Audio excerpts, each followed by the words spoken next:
Se você parar por um instante e pensar, refletir que quem te criou foi Deus, o que realmente sobe ao teu coração?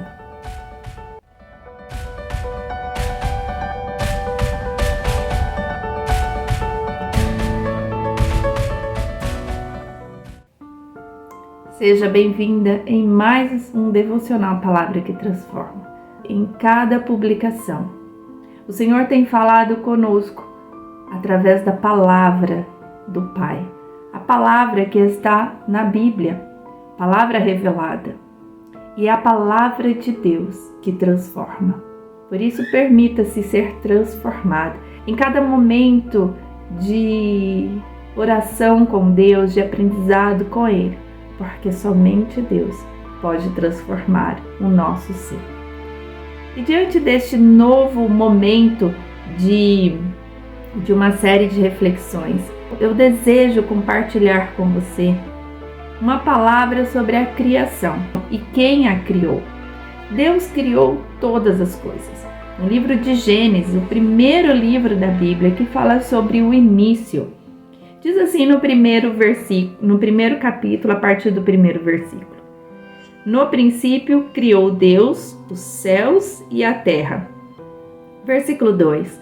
E a terra era sem forma e vazia, e havia trevas sobre a face do abismo, e o Espírito de Deus se movia sobre a face das águas. Versículo 3. E disse Deus: haja luz, e houve luz. E viu Deus que era boa a luz, e fez Deus separação entre a luz e as trevas. Versículo 5. E Deus chamou a luz dia, e as trevas chamou noite. E foi a tarde e a noite o dia primeiro. E assim continua dia após dia a criação do Pai. Foram 6 dias de criação, e no 7º dia Deus descansou. E no 6º dia Deus cria o ser humano, Deus cria o homem, Deus cria a mulher.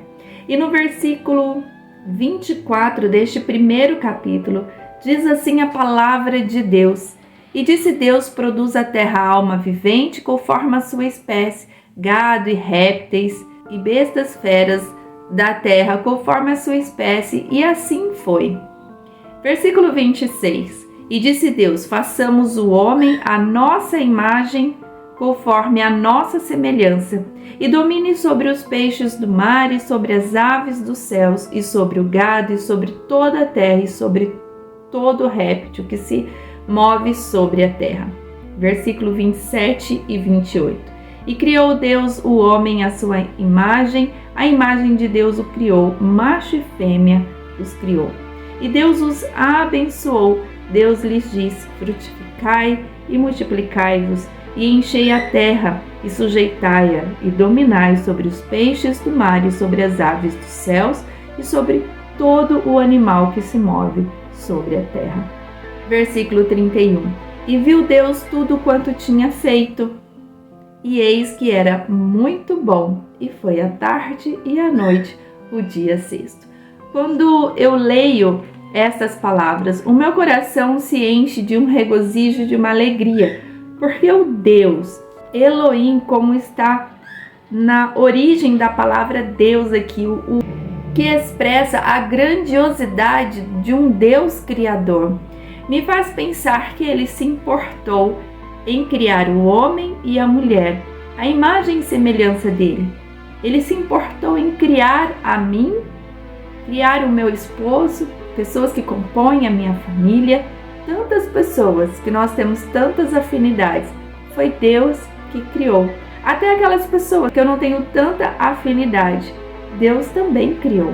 Deus criou cada um de nós. E quando eu penso que um Deus, Elohim, um Deus grandioso, em sua majestade, se preocupou, parou para nos criar, é porque eu tenho uma devida importância neste mundo.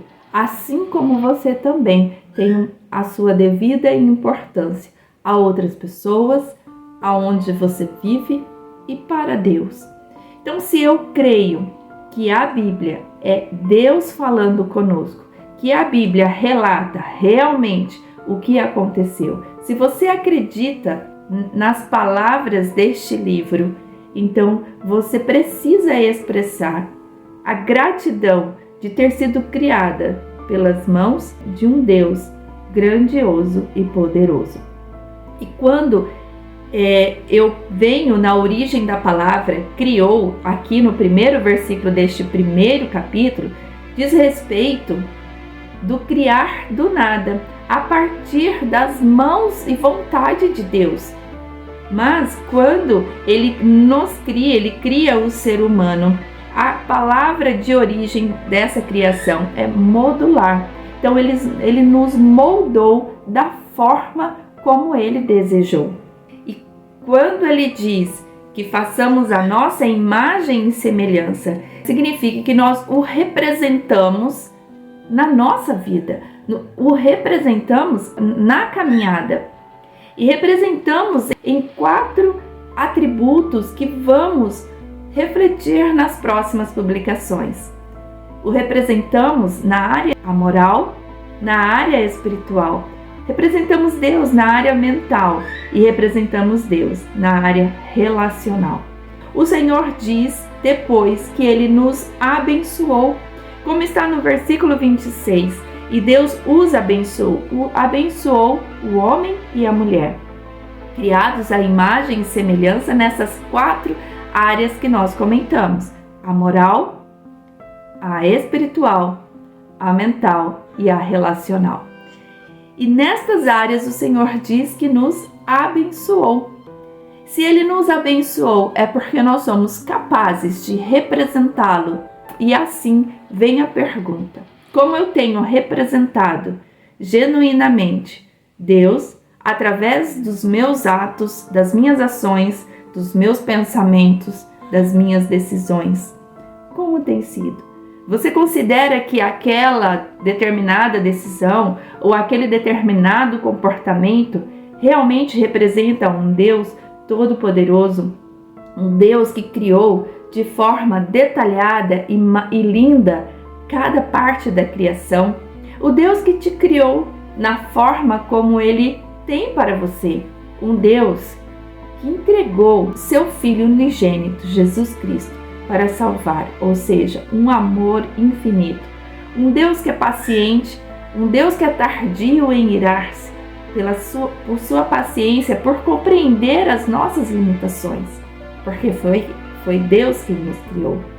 Um Deus benevolente, um Deus de amor, um Deus que concede paz. Se nós somos a representação deste Deus, então, como tem sido as minhas ações na área moral, espiritual, na área mental e na área relacional?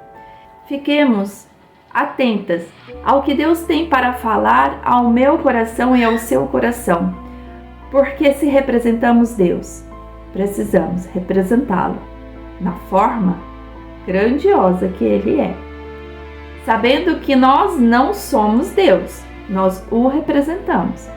Ainda há falhas a serem acertadas, ainda há aspectos que nós precisamos rever. Por quê? Porque nós não somos Deus, mas o representamos. Nós não podemos ser Deus em alguns de seus atributos, como, por exemplo, o atributo de julgamento, o atributo de juízo. A palavra nos fala que se nós julgarmos alguém, nós seremos julgados na mesma medida, quando não recalcada, sacudida e transbordante, como está na palavra do Senhor. Deus tem a sua essência e seus atributos, mas Ele nos criou para o representar. Então, antes de entrarmos na próxima publicação falando desses atributos, dessas áreas das quais comentamos aqui, já comece a refletir em suas ações, se realmente você tem representado Deus da forma como Ele deseja. Que Deus te abençoe, em nome de Jesus. Amém.